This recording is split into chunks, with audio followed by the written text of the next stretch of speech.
Kelihatan ya ibu-ibu sekalian ya. Kelihatan, Iya, Pak. kelihatan, Oke. kelihatan. Baik, menjadi sahabat anak. Saya terus terang aja agak minder juga ketika dikasih topik ini. Menjadi sahabat anak, sementara audiensnya adalah senior-senior saya yang ibu-ibu yang jauh lebih berpengalaman dari saya gitu. Tapi saya akan coba sampaikan dan ini untuk menjadi renungan kita bersama. Di dalam setiap pertemuan, saya selalu kembali kepada kitab Kejadian, bagaimana manusia diciptakan pertama kali. Bahwa kita harus ingat bahwa hidup kita itu orientasinya adalah kepada Tuhan atau God oriented gitu. Segala sesuatu dari Tuhan, Tuhan yang menciptakan dan eh, semuanya itu untuk kemuliaan Tuhan. Artinya untuk kemuliaan Tuhan adalah untuk menyenangkan hatinya. Di dalam Kejadian 1 ayat 26, Tuhan mengatakan, baiklah kita menjadikan manusia menurut gambar dan rupa kita. Artinya menurut gambar dan rupa kita adalah gerak-gerik dalam hidup kita itu selaras dengan keinginan Allah, Sang Pencipta itu. Bukan hidup semaunya sendiri, tetapi semuanya selaras untuk kemuliaan Dia. Maka diciptakan manusia menurut gambarnya. Lalu Kejadian 1 ayat 28 dikatakan beranak cuculah dan bertambah banyak. Penuhilah bumi dan taklukkanlah itu. Artinya bahwa regenerasi, adanya keturunan, adanya anak dan cucu adalah bagian dari rencana Allah supaya manusia di dalam pimpinan rohnya hidup untuk bisa menaklukkan bumi, menguasai bumi, bukan untuk memiliki sepenuhnya gitu ya. Kepemilikan Allah tetap milik Allah, kita dipercaya untuk menjadi partner-partnernya dalam mengelola bumi. Gitu. Allah menciptakan manusia untuk menjadi rekan sekerjanya untuk mengelola bumi seturut dengan kehendaknya.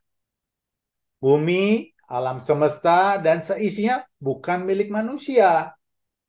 Kita hanya mengelola saja.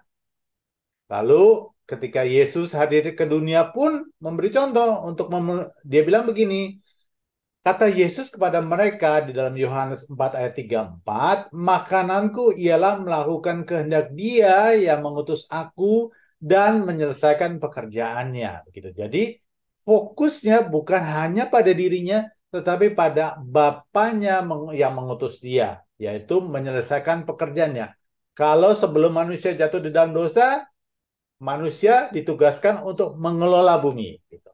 Yesus datang adalah untuk menyelamatkan manusia, untuk melakukan apa yang menjadi kehendak Allah. Jadi fokusnya selalu adalah God oriented, fokus kepada Allah. Nah, tahap persiapan untuk dapat mengelola dengan baik bumi dan seisinya, apapun itu bentuknya, dan agar hasilnya itu baik, memuaskan sang pemilik, calon pengelola itu harus diajari dulu, harus dilatih, harus diperlengkapi agar hasilnya kelolaan yang dilakukan berkenan di hati sang pemilik. Nggak ada kan segala sesuatunya langsung bisa begitu, langsung ahli. Nggak. Semuanya harus lewat proses pelajaran. Semuanya harus lewat proses pelatihan. Segala yang dipersiapkan itu dikerjakan harus selaras dengan visi dan misi sang pemilik. Dalam hal ini, pemilik kita adalah Bapa di sorga. Tidak boleh dikerjakan menurut selera dan caranya sendiri. Sehingga hasilnya satu sama lain akan menjadi selaras dengan kehendak sang pemilik. Tuhan Yesus sudah kasih contoh. Di dalam ketika dia hadir 33 tahun di bumi ini, dia selalu menselaraskan dirinya, kehendaknya dengan kehendak Bapaknya. Dalam hidup kita selalu ada skala prioritas. Pertama, tujuan dalam kekekalan. Itu yang harus menjadi dasar dari keseluruhan dalam kehidupan kita. Tetapi ketika kita hidup di dunia, ada juga namanya tujuan sementara selama kita hidup. Bahwa hidup kita tidak selama-lamanya. Kita pasti akan habis waktunya, tugas kita di bumi ini akan habis waktunya. Jadi Ada tujuan kekekalan yang menjadi fokus atau dasar segala sesuatu, tapi juga ada tujuan sementara. Nah, seringkali dalam kehidupan ini justru ketika tujuan sementara menjadi mengalahkan tujuan kekekalan. Jadi tujuan kekekalan dikorbankan untuk tujuan sementara. Ini yang menjadi dunia menjadi rusak. Nah, eh, dalam menjalankan atau menjalankan misi apa yang diberikan oleh Bapa, ketika manusia jatuh di dalam dosa, maka manusia mulai bertindak sesuai dengan apa yang dipandangnya baik, bukan melakukan kebenaran Allah. Ketika Yesus datang ke dunia, Yesus melakukan restorasi. Dia menebus dosa manusia, tapi dia juga merestorasi. Apa yang direstorasi, apa yang diperbaiki, yaitu pembaruan akal budi. Yaitu pertama, pembentukan karakter yang sesuai sesuai dengan kehendak Allah. Lalu dalam menjalankan dalam kehidupan kita adalah kita terus mendevelop skill dan pengalaman kita gitu ya. Jadi tujuan kekekalan dan tujuan sementara. Karakter yang akan dibawa ke dalam kekekalan, tapi juga skill dan pengalaman yang dikembangkan untuk kita dapat mengelola dunia ini seperti yang Tuhan telah tetapkan kepada manusia sejak dari awalnya. Oke, kita masuk berikutnya. Kehadiran anak dalam keluarga sangat membantu kita untuk mengerti bagaimana kasih Bapa kepada kita. Bagaimana kita harus bersikap kepadanya.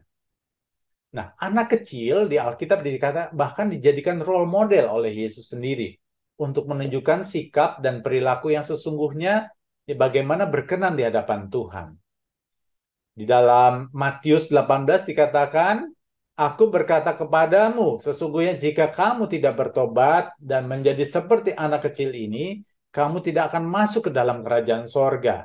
Sedangkan barang siapa merendahkan diri dan menjadi seperti anak kecil ini, dialah yang terbesar dalam kerajaan sorga. Ini saya bicara dalam rangka proses pembaruan akal budi.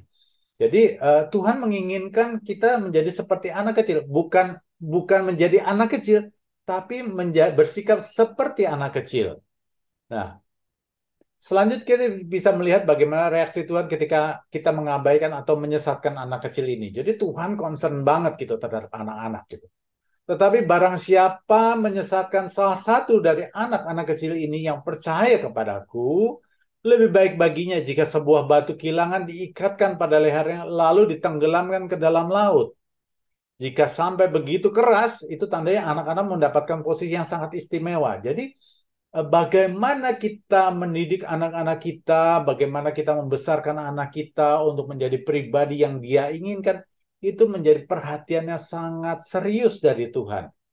Kita harus bisa membesarkan anak kita, mendidik mereka untuk menjadi pribadi-pribadi yang memang berkenan kepada Tuhan, dan ini adalah hal yang sangat serius.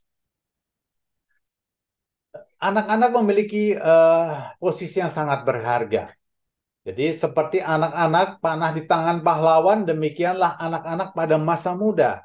Anak-anak digambarkan sebagai anak-anak panah di tangan pahlawan. Jadi kalau dilihat panah, itu kalau kita tarik busurnya, pasti ada sasarannya, ada arahnya. Panah itu tidak ditarik untuk dilepaskan bukan ke sembarang tempat, tapi ada tujuannya.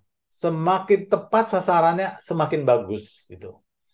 Jika Anda memanah sebuah target, tidak akan Anda akan membidik dengan sebaik-baiknya agar bisa tepat mengenai sasaran. Jadi Tuhan menginginkan kita mendidik dan membesarkan anak kita supaya ketika mereka besar, mereka bisa menuju sasaran yang diinginkan oleh Tuhan, yang berkenan kepada Tuhan, dan itu adalah tugas orang tua. Seperti itu pentingnya mengarahkan anak-anak sejak kecil, mereka agar tampil menjadi orang-orang benar dan baik ketika mereka dewasa. Ada satu quotes, ada satu uh, apa ya namanya, ya quotes ya. Begini, belakangan ini saya dapat, jika nanti ingin hidup sulit, ambillah cara mudah di saat muda. Tapi jika ingin hidup bahagia, tempuhlah jalan sulit tatkala muda. Jadi semuanya pasti ada sebuah proses. Kalau kita ingin berhasil, kita ingin sukses, maka ada satu perjalanan yang mungkin tidak mudah, yang memang harus kita lakukan. Karena itu penting untuk melatih kita untuk menjadi panah-panah yang siap diluncurkan menuju sasarannya dengan tepat. Nah, anak kecil itu biasanya cengeng, tukang ngaduk, mudah mengejek, padahal mereka menganggapnya bercanda begitu. Tapi sekaligus mudah memaafkan. Tuhan sendiri melalui firman-Nya berkata kalau kita harus merendahkan diri dan menjadi seperti anak kecil agar dapat menjadi yang terbesar dalam kerajaan sorga. Semakin kita bisa menundukkan diri kita, semakin kita bisa merendahkan diri kita, maka kita akan menuju kemuliaan. Jadi, eh, kalau boleh dibilang adalah jalan untuk naik menuju kemuliaan adalah dengan turun.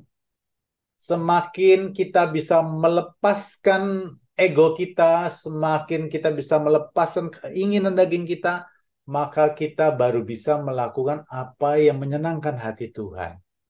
Semakin kita memupuk diri kita dengan keinginan-keinginan kita, ambisi-ambisi pribadi kita, maka sulit sekali rencana Tuhan menjadi nyata dalam hidup kita. Makanya itu katakan sangkal diri, pikul salib. Bahwa kita harus menanggalkan kedagingan kita sehingga kehendak Tuhan bisa nyata dalam hidup kita. Kenapa sih anak-anak itu menjadi contoh, menjadi apa ya? Menjadi acuan gitu, gambaran yang baik gitu. Anak kecil sifatnya adalah pemaaf, tidak pendam. Kalau misalnya sesama mereka berantem begitu, ribut-ribut, besoknya udah temenan lagi. Mereka nggak simpan dendam. Jadi ya masalah sehari, cukup sehari, besok temenan lagi gitu. Ketika baik, udah ya baik lagi. Nah beda ya sama orang dewasa. Kalau orang dewasa tuh, aduh, kalau ada sesuatu yang mengenai hatinya, kadang-kadang disimpannya lama banget, diingat-ingat, seneng, seneng banget gitu, menikmati menikmati sakit hati itu seneng banget. Nah anak-anak itu enggak. Ya, udah selesai ya selesai. Tuhan tuh juga begitu gitu. Jadi Tuhan tuh kalau kita buat salah, kita datang sama Tuhan mengakui, minta ampun, Tuhan melupakan. Seringkali dalam kehidupan kita, Tuhan sudah melupakan kesalahan kita, tapi orang-orang di sekeliling kita masih nginget-nginget terus gitu. Nah, Tuhan ingin kita seperti anak kecil, tidak pendam, penurut, mudah dikasih tahu. Di dalam kepolosannya, di dalam kemahtahuannya, di dalam mungkin belum bijaksana, anak-anak itu kok dikasih tahu lebih gampang gitu. Karena mereka nggak overthinking, mereka nggak mikirin macam-macam, dengerin orang yang dipercaya, udah lakukan aja. Ya, tetap aja anak-anak ada bandel-bandelnya juga, tetapi mereka ketika diberikan perintah, diberikan arahan, langsung kerjakan. Nah, orang-orang dewasa nggak mikirnya kebanyakan. Eh, nanti begini, nanti begitu. Banyak banget pertimbangan. Jadi akhirnya eh, banyak orang-orang termasuk orang Kristen pengetahuannya banyak, tapi tidak melakukannya karena terlalu banyak pertimbangannya. Gitu. Nah, percaya gampang gitu. Orang dikasih tahu langsung percaya. Tulus apa yang mereka lakukan ya sesuai dengan hatinya tanpa punya pretensi, tanpa punya agenda masing-masing, udah lakukan. Kalau saya pengen main, saya pengen berteman, berteman aja. Tidak mencari benefit, tidak mencari keuntungan, nggak mikirinnya nggak jangka panjang gitu. Jadi em, bergaulnya tulus aja, mudah untuk gembira, mudah untuk bersuka cita. Hari ini nangis, jam 12 nangis, jam 1 udah ketawa-ketawa lagi. Jadi bagaimana hidup tanpa beban, tanpa membawa beban yang merintangi. Jadi anak kecil itu mempunyai sifat yang mudah bersuka cita gitu. Nah, sebetulnya kalau kita bisa memiliki sifat-sifat seperti anak kecil, bukan menjadi anak kecil, tapi seperti anak kecil, maka kita akan lebih mudah untuk menghasilkan buah roh, yaitu kasih, sukacita, damai sejahtera, kesabaran, kemurahan, kebaikan, kesetiaan, kelemah lembutan, dan penguasaan diri. Oke. Penting untuk mengajarkan anak-anak dalam pengenalan akan Tuhan secara berulang-ulang. Nah, karena anak kecil itu sifatnya juga gampang switch begitu ya. Hari ini fokus ke sini, sebentar lagi dia nggak fokus lagi, gitu. Udah mikirin yang lain. Hari ini marah, kecewa, siang, sore udah bersuka cita. Gampang switchingnya, nggak stabil. Oleh karena itu, ketika kita mempersiapkan anak-anak kita untuk memiliki karakter yang benar, maka kita harus berulang-ulang menceritakan tentang Tuhan, menceritakan tentang hal yang baik, itu tanpa bosan-bosan. Kenapa? Karena anak kecil suka lompat-lompat begitu. Haruslah engkau mengikatkannya sebagai tanda pada tanganmu, dan haruslah itu menjadi lambang di dahimu. Artinya, di dalam perbuatan kita sehari-hari, di dalam bagaimana cara berpikir di dahi kita itu kan, maka itu terus harus diberikan setiap hari. Prosesnya adalah pertama, setiap hari janganlah jemu-jemu orang tua untuk terus mengajak anak-anaknya untuk sama-sama membaca Alkitab. Kita nggak bisa bilang bahwa, udah baca Alkitab belum? No, nggak bisa. Tetapi kita harus bersama-sama mengajak mereka untuk sama-sama membaca Alkitab. Eh, Anak-anak itu jauh lebih bisa mengikuti atau melakukan apa yang mereka lihat daripada apa yang mereka dengar. Orang tua harus memberikan contoh agar anaknya bisa melakukan yang benar. Dan contoh itu mereka lihat sehari-hari dalam kehidupan dalam keluarga. Jadi PR-nya adalah ketika kita menginginkan anak kita bisa bertumbuh dengan baik dan benar, orang tuanya harus memberi contoh. Bukan tugas guru di sekolah untuk membentuk karakter, yang terutama ya itu adalah bagiannya, tetapi yang paling utama adalah tugas orang tua untuk memberi contoh kepada anak-anaknya. Nah, anak-anak merupakan titipan yang harus disyukuri, dan itu merupakan kepercayaan yang Tuhan berikan kepada kita untuk bisa membesarkannya di dalam jalan yang benar, dalam pengenalan akan Allah.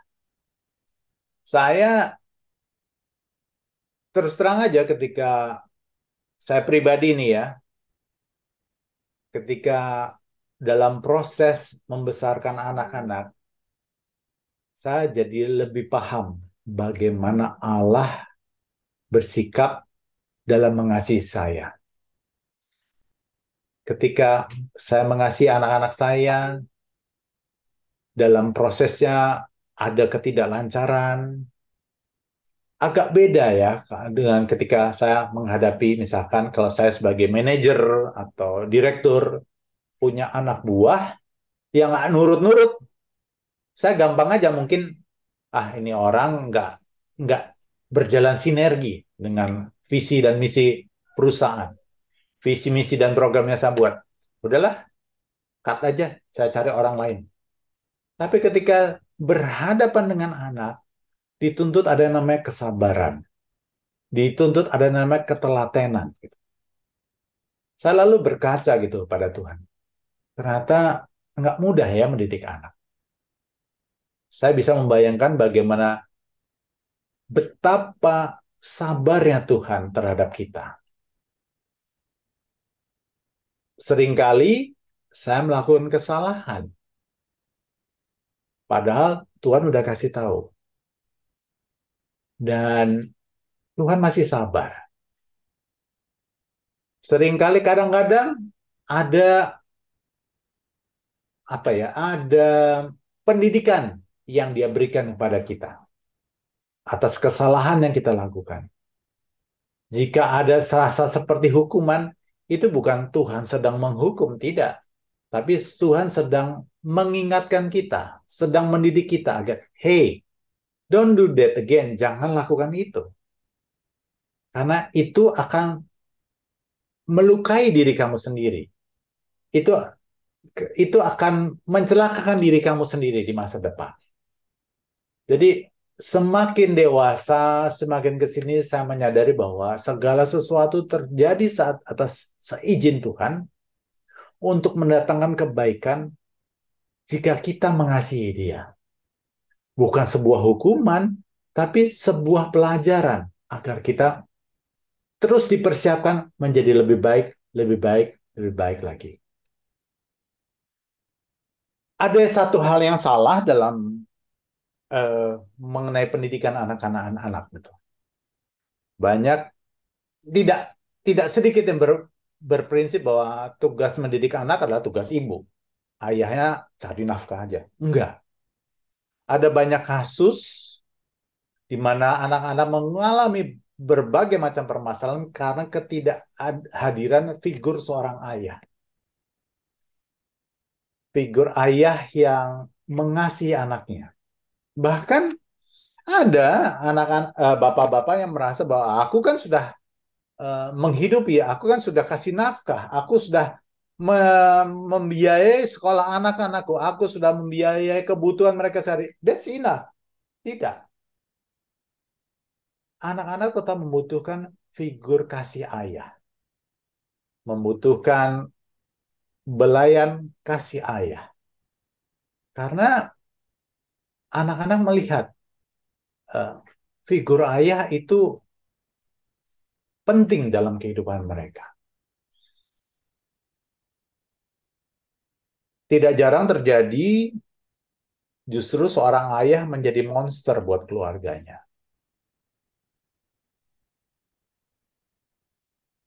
Saat-saat ketika seorang ayah pulang adalah saat-saat yang mengerikan buat anak-anak. Sedih banget ya.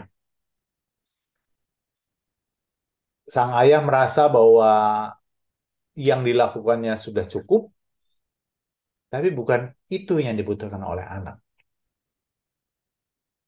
Bahkan kadang-kadang sikap dari ayahnya yang mungkin melakukan hal-hal yang tidak berkenan kepada sang ibu, itu menyakitkan dia. Tentu saja ada juga hal-hal yang menyakitkan hati anak.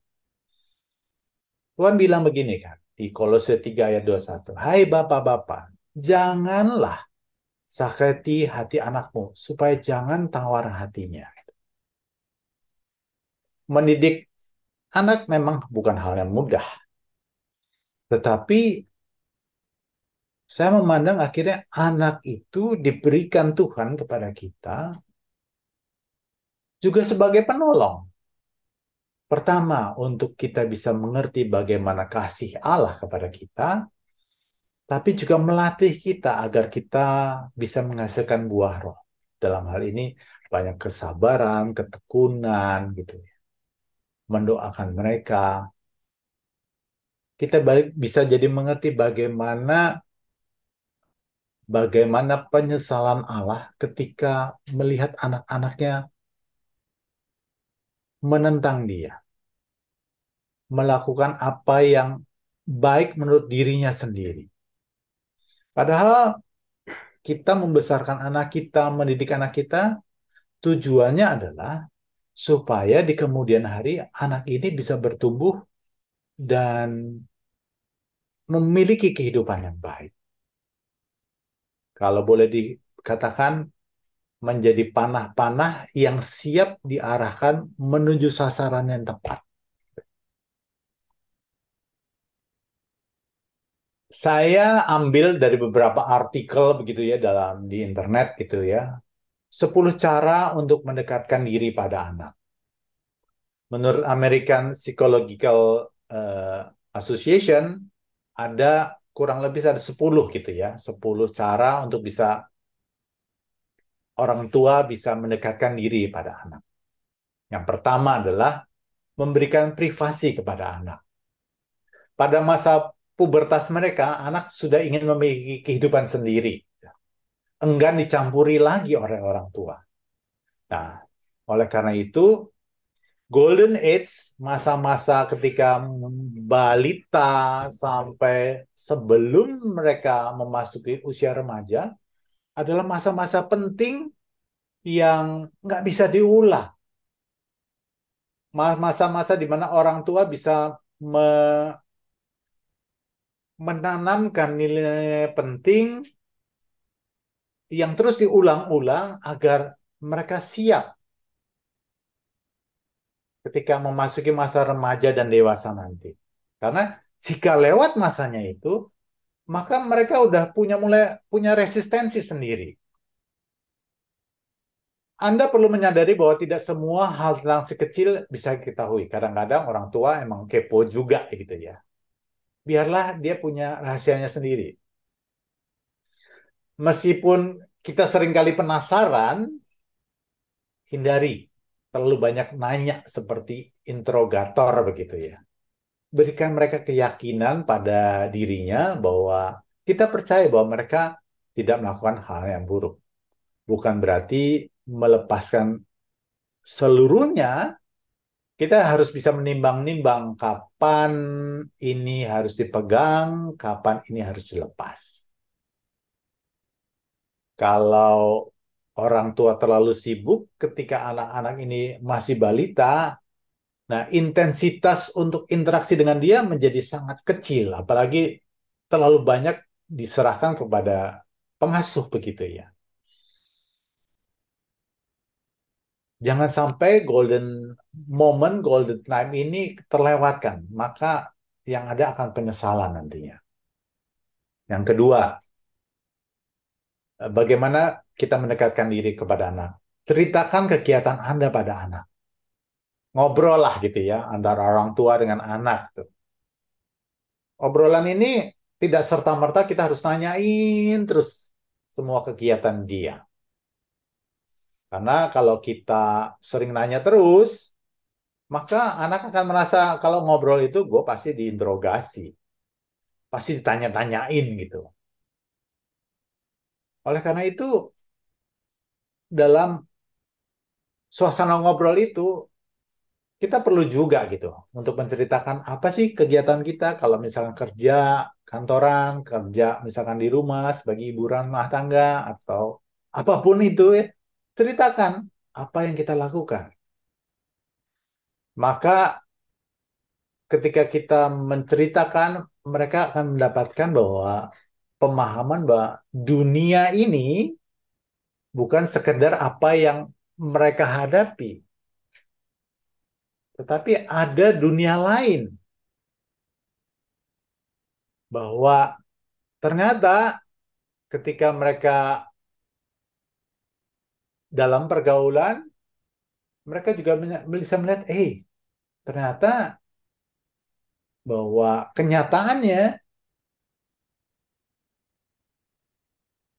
dunia yang dihadapi tidak serta-merta persis juga sama apa yang ada di rumah. Gitu.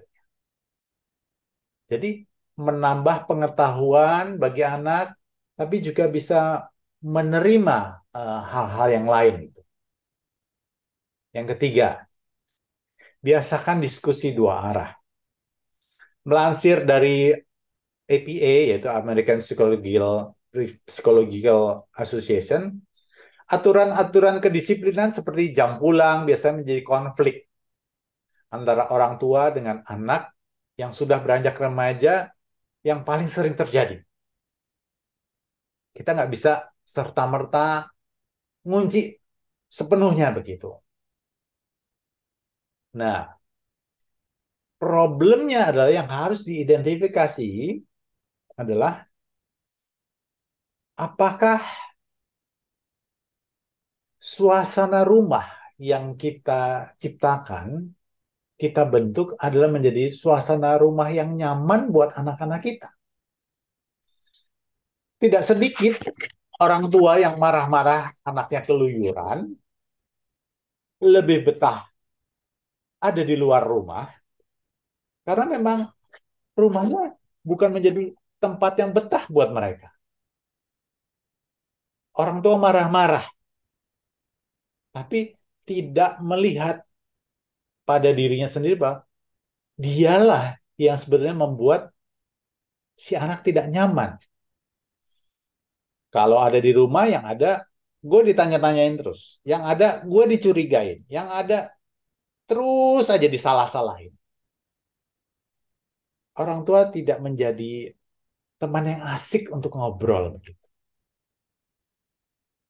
Dia merasa bahwa dia menjadi objek terus. Itu perlu kita renungkan. Apakah kita sudah bisa menjadi teman yang asik buat anak kita? Bagaimanapun juga, disiplin dan aturan harus tetap diterapkan. Kenapa? Mereka menjadi tanggungan kita. Proses pendidikan ini memang tarik ulur, ada seninya. Makanya hubungannya bukan bos dengan karyawan gitu, tapi memang orang tua dengan anak. Di situ saya jadi paham bagaimana kita ini manusia yang diberikan dengan kehendak bebas, dididik oleh Tuhan, prosesnya juga tarik ulur gitu ya. Kalau Tuhan, kita percaya bahwa Tuhan itu kasih dan kita mengasihi Dia. Tetapi apakah Tuhan hanya kasih semata-mata? Kita harus tahu ada yang kedua. Tuhan itu adil. Artinya, jika kita berseberangan dengan Dia, maka ada konsekuensi yang harus kita tanggung. Sama dengan anak kita begitu. Akhirnya, saya belajar bagaimana mengasihi Tuhan bukan hanya aku mengasihi Tuhan, tetapi ada satu, aku juga gentar akan Dia. Kasih dan takut akan Tuhan, kalau digabung, itu namanya respect. Saya mengasihi orang tua saya, bukan karena saya ketakutan semata-mata, bukan dasarnya itu, tetapi saya menghormati dia. Saya tidak ingin melukai dia. Saya tidak ingin mengecewakan hatinya. Itu respect namanya. Bagaimana kita bisa menumbuhkan respect anak kepada orang tua, itu adalah sebuah seni yang harus kita perankan. Antara kalau kita hanya memberikan kasih, kasih, kasih aja apa yang dia mau, tanpa ada disiplin, tanpa ada hajaran, hajaran bukan berarti dihajar, dipukul, enggak gitu ya. Tapi ada penerapan kedisiplinan. Kalau ada hukuman, itu dasarnya oleh karena kasih, bukan karena ingin menghancurkan. Itu yang akan membuat timbul nantinya adalah anak-anak yang respect pada orang tua. Demikian juga hubungan kita dengan Tuhan. Wah, kita mengasihi Tuhan, kita tidak mau melakukan dosa, hal-hal yang melupai Allah, karena kita respect akan Dia. Kenapa kita respect? Karena Dia telah memberikan keselamatan bagi kita. Karena Dia memelihara hidup kita. Aku respect padamu Tuhan. Gitu ya. Yang keempat, dengarkan anak yang punya masalah. Sebagai orang tua dituntut untuk lebih peka dengan ekspresi dan perilaku yang tidak biasa pada anak. Jadi kita nggak boleh ignorance. Apa sih ribut dulu? Apa sih? Kok kenapa sih gitu? Nggak. Kita harus punya energi dan waktu untuk mendengarkan apa yang disampaikan oleh anak kita. Jika kita mencurigai anak kita mempunyai masalah, kita harus siapkan ruang diskusi dengan dia. Ngobrol. Mungkin anak kita ragu menyampaikan karena khawatir kalau kita akan nyalahin dia, marahin dia, lalu menghukumnya. Oleh karena itu, coba awali percakapan anak dengan bebas menceritakan apa aja, dan kadang-kadang kadang-kadang ya, kadang-kadang emang orang tua terpancing udah baru ngomong belum selesai gitu udah marah duluan. eh, belajar parenting itu penting gitu. Jangan sampai sikap kita eh, yang cepat memberikan kesimpulan lalu menyalahkan membuat anak itu tidak punya keinginan atau malas kalau ngomong pasti gue disalahin lagi gitu. Justru ketika mereka tidak bicara itu masalah akan semakin menumpuk dan menjadi bom waktu. Perlu kesabaran, perlu kalau kita mau marah, iya kontrol begitu ya. Bukan berarti nggak boleh marah, tapi kontrol. Anggap aja mereka belum punya pengalaman yang memang harus dibimbing. Justru disitulah Tuhan sedang mendidik kita untuk menjadi sabar. Kelima, ceritakan tentang masa lalu anak gitu. Jadi kita harus juga kadang-kadang eh, kita harus sering juga gitu ya. Dulu waktu itu ingat nggak? Kamu begini gini gini loh. Kamu tuh lucu banget loh. Dengan kita menceritakan masa lalu dia, kelucuannya dia, mereka merasa bahwa kita pay attention, memberi perhatian banyak sekali bagi kehidupan dia. Di keluarga kami selalu ada aja hal-hal yang bisa membuat setiap anggota keluarga kalau diceritain lagi ketawa lagi gitu. Hal-hal yang lucu sampai saya bilang, aduh, yang itu diceritain lagi lucu begitu ya. Tapi ada jadi momen-momen yang istimewa buat kami, hal-hal yang kita alami menjadi hal-hal yang lucu. Dan buat anak diingatkan hal itu ada menjadi hal yang baik gitu. Bukti bahwa kita memperhatikan dan kita dekat dengan dia. Sehingga hal-hal yang kecil itu menjadi memori yang penting dalam kehidupan kita. Nah, seiring dengan perkembangan otak menuju dewasa, anak-anak mulai terlatih memiliki keterampilan-keterampilan atau mempunyai interest-interest terhadap hal-hal tertentu. Ada yang suka gambar, suka nyanyi, suka main musik, suka olahraga. Kita perlu support gitu. Ya, namanya juga anak-anak. Kalau ditanya, kamu cita-cita mau jadi apa? Mau jadi presiden? Ya, jangan langsung dipatahkan gitu.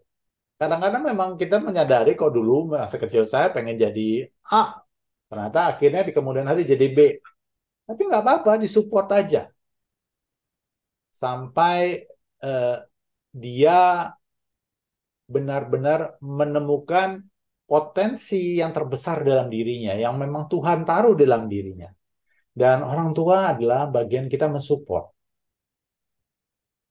Eh, Setiap anak diciptakan unik, punya kelebihannya sendiri, punya kelemahannya juga. Fokus saja pada kelebihannya.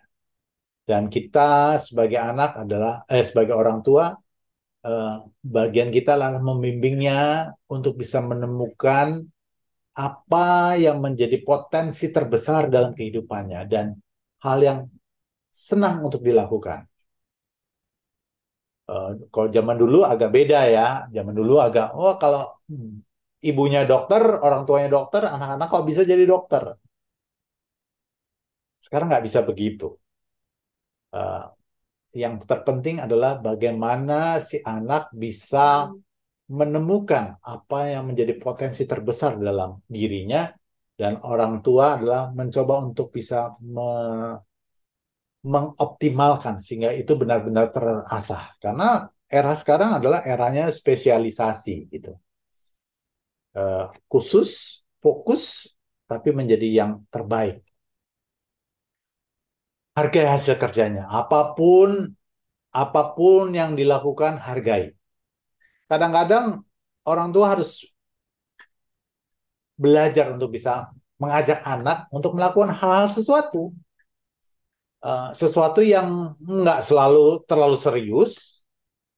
Mungkin kok perempuan masak, jahit gitu. Dan apapun hasil laki-laki olahraga atau apapun lah. Apapun yang mereka lakukan, hargai. Jadi itu adalah media bagaimana menciptakan hubungan, bonding antara orang tua dengan anak. Ya siapa tahu dari hal yang kita ajak itu menjadi inspirasi, menjadi motivasi, mereka bisa menemukan jati dirinya dan mereka bisa menemukan potensi dalam dirinya. Mengerjakan proyek sederhana bersama-sama. Itu tadi, bonding gitu ya. Nah, yang kesembilan, ajak temannya berkunjung ke rumah. Ketika mereka ke rumah, kita bisa melihat bagaimana percakapan mereka, bagaimana interaksi, interaksi anak kita ke orang lain gitu. Kita bisa menyelami kehidupan mereka, anak-anak kita di luaran sana gitu. Eh, boleh juga nginep sesekali gitu ya, sehingga hmm, kita bisa menyelami kehidupan anak-anak kita dalam interaksi dengan anak-anak yang lain. Yang ke-10 adalah usahakan untuk tetap melakukan kontak fisik. Eh, ya memang ketika masih kecil ya kita elus-elus punggungnya, kepalanya, mereka masih mau ya gitu. Tapi makin besar kadang-kadang, apa sih gitu ya. Tapi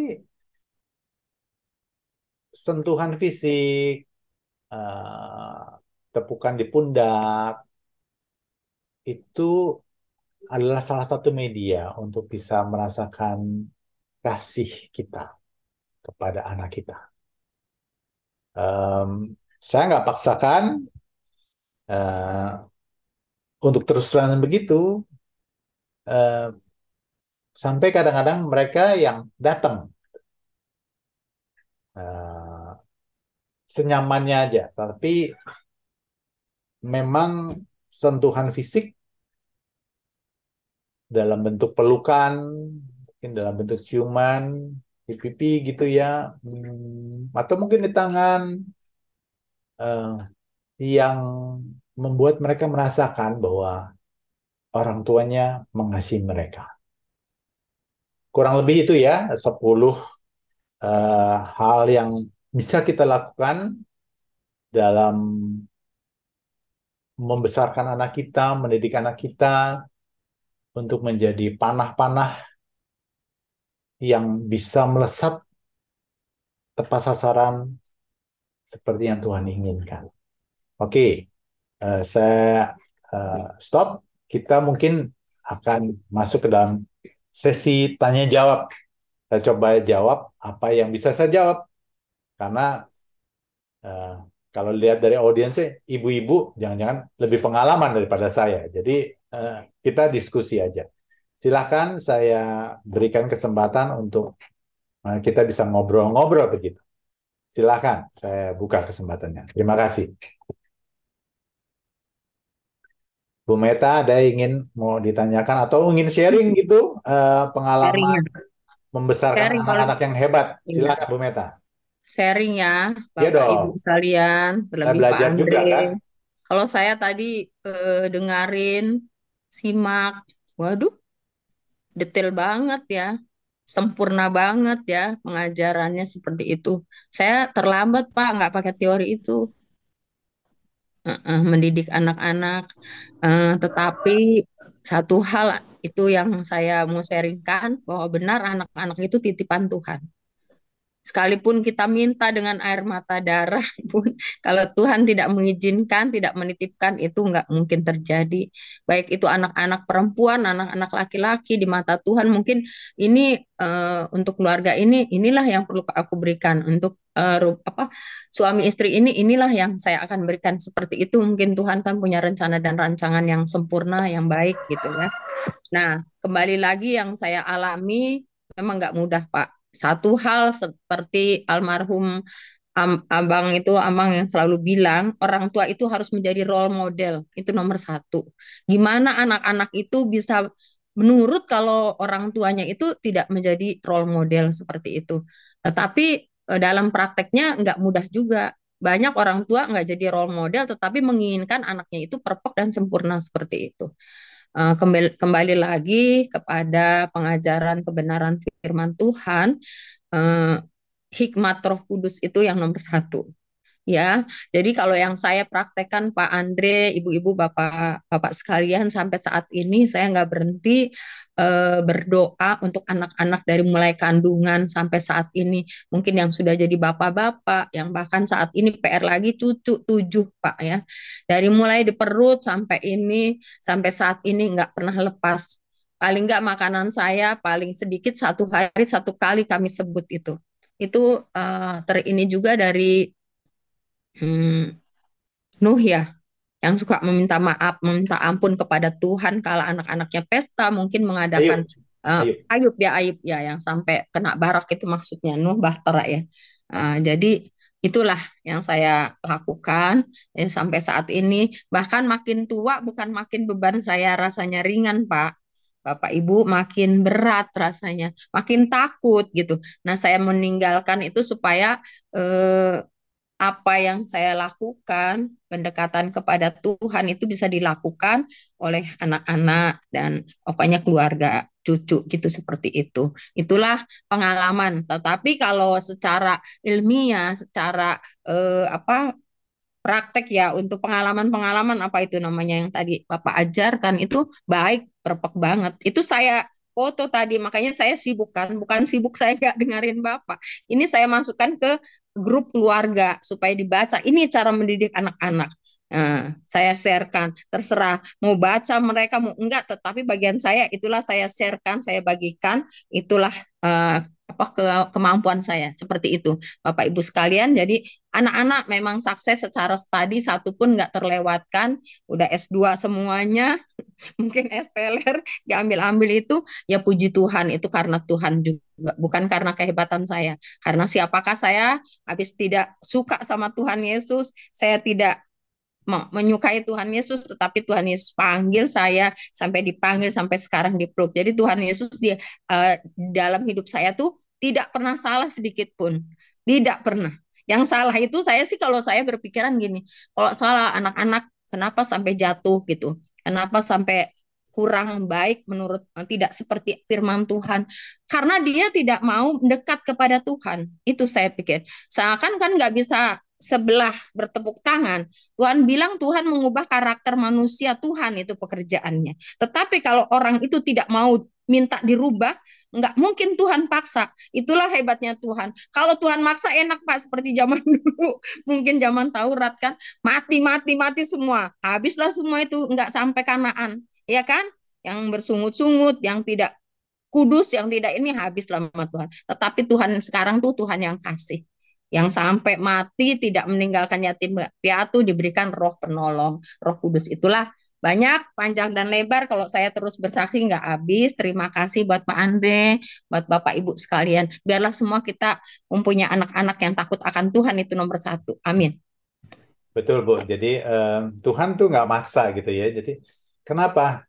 Karena dia menginginkan kita mengasihi dia itu dengan ketulusan, bukan karena dipepet, bukan gitu. Memang kadang-kadang kondisinya terpepet bu, eh, untuk mengarahkan gitu sebetulnya, dibuat belokan kalau kita jalan di dicegat di sini supaya kita balik lagi ke tengah gitu. Ke kanan nanti dicegat di kanan supaya kita balik lagi ke tengah gitu gitu. Jadi eh, yang saya sadari adalah Tuhan itu baik.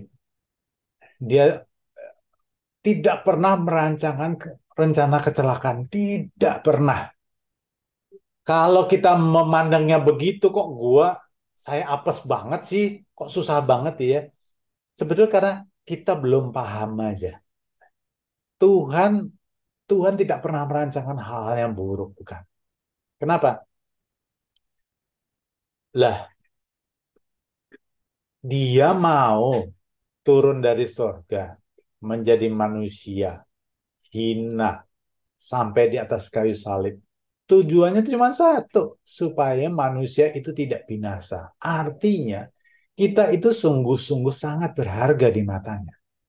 Loh kok mau dia mau menghukum dan memusnahkan kita? Enggak, bukan itu. Bukan tujuan kalau kita mengalami hal-hal yang seperti yang dirasakan buruk, itu pasti ada maksud yang baik di balik semua itu. Kitanya aja yang belum paham. Oleh karena itu, memang kita perlu mengalami perubahan akal budi untuk bisa memandang Tuhan, memandang apa yang terjadi dalam kehidupan kita itu dari sudut kacamatanya Tuhan. Kalau kita masih memang memandang dari sudut kacamata dunia, itu pasti nggak akan klop. Yang ada adalah kita mencurigai Tuhan. Aku udah kasih persembahan, aku udah melayani, kok aku ngalamin gini ya, gitu kan? Curiga aja gitu. Tapi kalau kita sudah memahami bagaimana kasih Tuhan, maka kita akan bisa bersikap ketika kita menghadapi permasalahan, kesulitan, kita akan bisa menjadi seperti para rasul ketika mereka mengalami dalam pelayanannya mengalami penganiayaan, mereka bersuka cita karena dilayakkan untuk bisa mengalami seperti yang sudah Kristus alami. Kalau pemahaman kita, akal budi kita, cara pandang kita itu belum benar, terkoreksi, kita nggak akan bisa bersikap seperti itu. Percaya aja bahwa Tuhan mengerti segala kebutuhan kita, lebih dari apa yang kita pikirkan. Tuhan paham keinginan mana yang boleh diloloskan, keinginan kita yang mana yang boleh diloloskan. Karena tadi prioritas hidup kita tujuannya tujuan kekekalan, tujuan sementara. Dia datang ke dunia untuk menebus kita, mati atas kayu salib demi tujuan kekekalan. Bukan berarti lalu kebutuhan-kebutuhan selama di bumi ini dia tidak mengerti, bukan. Tapi jangan sampai pemenuhan kebutuhan di dunia ini justru akan menggeser tujuan kekekalan itu. Karena faktanya terjadi begitu. Banyak orang ketika hidupnya masih sederhana, masih lempeng-lempeng aja, lurus-lurus aja. Masih lurus, hidupnya benar, nggak melenceng ke kanan ke sini. Karena memang kesempatannya belum terlalu banyak. Tapi ketika sudah sukses, sudah makmur, punya jabatan, keinginan bertambah, muncullah keinginan-keinginan lain yang tidak berkenan kepada Tuhan. Dan itu seringkali ada dua faktornya. Dari diri sendiri dan dari si iblis yang menyelipkan di dalam diri kita. Kalau roh kita tidak diisi dengan firman, dengan kebenaran, maka roh kita tidak bisa menaklukkan jiwa kita. Kalau kita lebih banyak mengkonsumsi inputan-inputan paham-paham dari dunia di sekeliling kita, maka roh kita yang tidak kuat akan terjajah oleh keinginan jiwa kita. Nggak bisa cara lain kecuali kita menguatkan roh kita dengan mengisi dengan kebenaran firman Allah, agar roh kita makin lama makin kuat, sehingga roh kita yang akan memimpin jiwa kita untuk menaklukkan diri. Caranya cuma itu. Dan ini, pemahaman ini memang harus ditanamkan kepada anak-anak kita. Karena bukan apa-apa, era sekarang ini menerima informasi jauh lebih gampang. Dari rumah aja kita bisa terima informasi banyak dari YouTube, dari sosial media. Kalau anak-anak kita tidak dibekali dengan kebenaran firman Tuhan yang disampaikan berulang-ulang, kita aja orang tua yang udah tahu lama aja bisa meleset, bisa geser, apalagi yang tidak dibekali. jangan orang tua harus menjadi contoh buat anak-anaknya. Kenapa? Kalau orang tua hanya menasehati anaknya dengan perkataannya, sedangkan dia tidak melakukannya sendiri, maka sesungguhnya kita hanya menjadi seorang calo aja.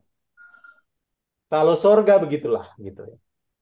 Nanti yang diarahkan, yang dibantu, dinasihati bisa pergi ke sana, kitanya orang tua yang nasihati nggak pergi ke sana karena kita cuma jadi ngomong aja nggak melakukannya. Jadi yang paling penting adalah mengajar anak-anak itu dengan contoh. Orang tua harus menjadi teladan. Mengajar mengajar tentang kasih, caranya adalah orang tua, anak bisa melihat bagaimana relasi suami dengan istri. Kasih itu seperti apa sih gitu. Agak sulit ya ketika ketika melihat orang tuanya ribut terus gitu, lalu anak-anak bisa memahami arti kasih. Kalaupun bisa, itu benar-benar anugerah. Kurang lebih begitu. Kalau misalkan tadi yang 10 poin, Bu, itu hasil penelitian yang saya dapatkan. Bukan saya meneliti. Saya hanya bridging saja. Ini loh dasarnya sebetulnya awalnya di Alkitab tuh begini gitu ya. Setiap keluarga punya caranya masing-masing. Dan saya percaya ketika kita sebagai orang tua bergantung sepenuhnya kepada Tuhan, minta pertolongan Roh Kudus akan memberi pimpinan hari demi hari. Tidak harus menjadi seorang peneliti psikologi untuk bisa mendidik membesarkan anak kita, tapi kalau kita bisa melekat pada Tuhan, mengandalkan Tuhan bahwa kita menyatakan bahwa diri kita memang nggak mampu, nggak gampang memang, tapi kita sungguh bergantung kepada Tuhan, memohon pertolongan dan pimpinannya, maka Tuhan pasti akan menolong kita, membimbing kita, memberi kita hikmat. Sekaligus ketika kita proses mendidik anak kita, kitanya sendiri sedang dididik oleh Tuhan. Seringkali orang tua berpikir bahwa aku harus mendidik anakku. Ternyata ketika proses mendidik anak itu, kita sendiri sedang dididik oleh Tuhan. Perlu kejujuran aja gitu. Oh iya, oh iya. Jangan-jangan ketika anak menjawab, menimpali perkataan kita, listen, kita harus belajar mendengarkan. Iya, jangan-jangan emang saya ada salahnya juga. Kayak tadi saya bilang, ada anak-anak yang nggak suka di rumah, senangnya pergi terus-terusan. Kenapa? Rumahnya menjadi tempat yang tidak nyaman buat mereka.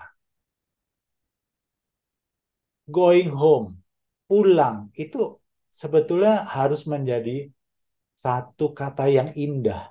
Aku pulang. Rumah tempat peristirahatanku, di mana aku bisa menemukan banyak cinta di situ. Nah, kalau kita nggak bisa mewujudkannya dan kita bisa menjalaninya, ya susah juga kita bisa mentransfernya itu supaya anak-anak kita bisa merasakan namanya cinta itu.